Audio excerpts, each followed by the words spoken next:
এমন পরিস্থিতিতে প্যাসেঞ্জার উল্টে পড়বি।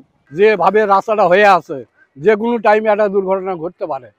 তাই সরকারের কাছে আমি একটু আবেদন করতেছি, এই রাস্তা যান প্রশস্ত হয়, একটু বড় হয়। রাস্তার যে সমস্যা, রাস্তাতে যাওয়াই যায় না। এরা কি সমস্যা কবা? এমন পরিস্থিতিতে প্যাসেঞ্জার উল্টে পড়বি। আমাদের রাস্তাটা কাজ শুরু করে বটে করে আজ কয়েকটা বছর হচ্ছে। রাস্তা সাইটের কাজ করে যে মানুষের দুর্ভোগ শুরু করে সে কাজটা করালে না, চালুই করে কেন আর বন্ধই করে কেন? দেশের জনগণকে নিয়ে তো খেলা করছে।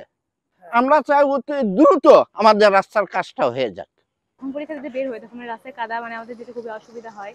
প্লাস মানে জুতা নষ্ট হয়ে যায় আর কি। পরীক্ষার মধ্যে তো পরিষ্কার পরিচ্ছন্নতা দরকার, তো আমাদের এই সমস্যাটাই হয়। আমরা চাই এই রাস্তা দ্রুত ঠিক করা হোক, আর মানে দ্রুত মানে ব্যবস্থা গ্রহণ করা হোক। সমস্যা, গাড়ি চালানো সমস্যা হয়, এদিকে ভাঙ্গি রাস্তা, এদিকে মোড়া ভাঙ্গা, দিকে ভাঙ্গা রাস্তা। তালু থেকে মালঞ্চা পর্যন্ত রাস্তার খুব সমস্যা, আমাদের যানবাহনের খুব অসুবিধা। এই রাস্তাটা ঠিক হলে খুব ভালো হয় আমাদের।